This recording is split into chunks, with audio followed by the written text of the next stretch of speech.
One, they all work. Most pull-up programs and protocols, they tend to work. I recommend you just choose one that you think you like the most and just proceed to do it with consistency and effort. You may be wondering which one is the best one, which one works the fastest, and the answer is always whichever one you put the most consistency and effort into. So don't think about it too much. 2, progression with bad form is still progression. If you can do 10 half reps today, 3 months later, and you could do 20 half reps, that's still progression. Is it pretty?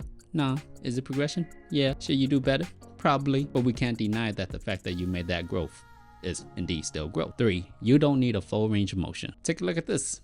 A 0 range of motion and strength and size is being built as we speak it. What you need for progression is aggressive overload in whichever range of motion you're currently using, whether that be isometric, full range of motion, or partial range of motion. 4, excellent form. However, if you want to do really impeccable form, I recommend you start from a complete dead hang. From there, pull all the way up till your clavicle is parallel with the bar, hit it for a pause, and then come all the way back down in control, hit it for a pause, and then go all the way right back up and repeat. Obviously, doing pull-ups this way is a lot harder than most ways, one will say. However, you will build strength in the entire range of motion. For example, if you only did pull-ups all the way up here, you will only build strength in this range of motion. So if you ever got down low, you'll be particularly weak. So generally speaking, use a full range of motion for a full range of strength. Not a bad idea. 5, if you're big, still do pull-ups. Most big people aren't good at pull-ups because they don't do it. And I mean, you could look at me and say, well, it's easy for you because you weigh $150. I would like to say it's hard for you because you like to make excuses. Now, I understand if you weigh like 300 pounds, that's understandable. But if you're like 200 to 250, ain't nobody really trying to hear that. Let me help you a bit. First, you have to assimilate your hands to understanding how it feels to have your body weight underneath them. So start off with some dead hangs. Once those become comfortable, apply a little bit of shrugging action. Once that's feasible, I want you to start at the top for an isometric hold. Once that feels good, go to the middle for isometric hold. Once that feels good, start doing negatives from the top all the way down. Once that becomes applicable to your training program, do a negative from the top, come all the way down, and then try to go right back up. That's your starter pack. Feel free to open it anytime you want. 6, I'm a girl. I agree, but you're also weak. Don't forget that part. But it's okay, because before strength, there's always weakness. So you still have hope. Believe in the me that believes in you. 7, the harder you squeeze, the easier it becomes. If you're in that 1 to 3 rep range, squeeze the living daylights out of the bar.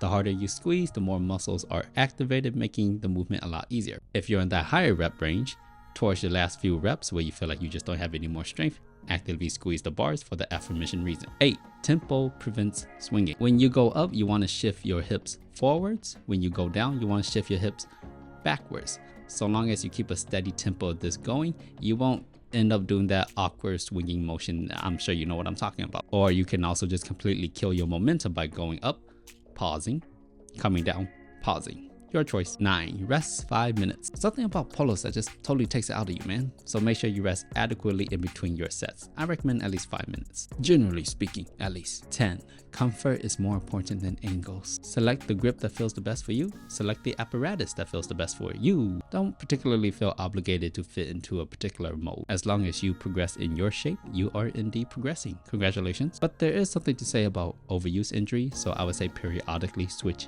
your grip just to prevent that, if you like. 11, the lat pull down is not a pull-up. The lat pull down moves weight. The pull-up moves your body weight. Now, the lat pull down isn't a bad place to start, but you definitely should not reside there. 12, use your thumbs. When your grip starts to tire, you can take your thumb and snap it around your index finger and squeeze to give you a little bit more additional lifespan upon the pull-up bar before you fall. 13, antagonist superset. Pull-ups pair quite well with push-ups. It really just gets your whole upper body torso pumping and feeling really balloony. You can also do tricep extensions, which work exceedingly well as well. 14, just get better. I feel like I'm repeating myself a bit, but you don't need to be good at pull-ups to garner their benefits. Focus on getting better as opposed to being good, or whatever your idea of good is. And I know this may be difficult because you don't care about yourself, but you know, for just once in your life, you should really focus on yourself, partner. Believe in the me who believes in you. 15, imbalance is natural. You will probably notice that when you do pull-ups, you will tend to lean to one side more than the other, which is totally normal.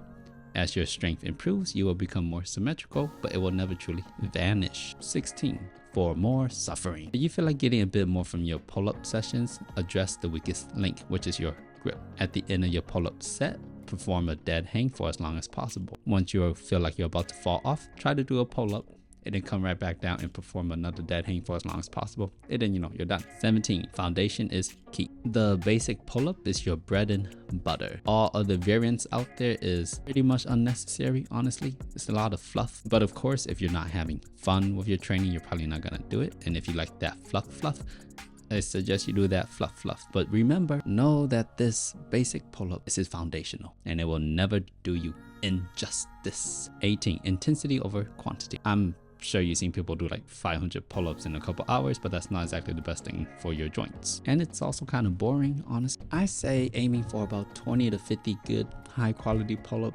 reps per workout session is a good place to aim for. If you're particularly strong and tend to do a lot of high rep work, I recommend just doing harder variants by adding weight to your body. And this is by no means concrete holy advice to say that volume training is bad. This is just me saying I don't particularly feel like doing pull-ups all day long. 19. Have a breathing pattern. Inhale in, hold your breath, go up, exhale, inhale on the way down.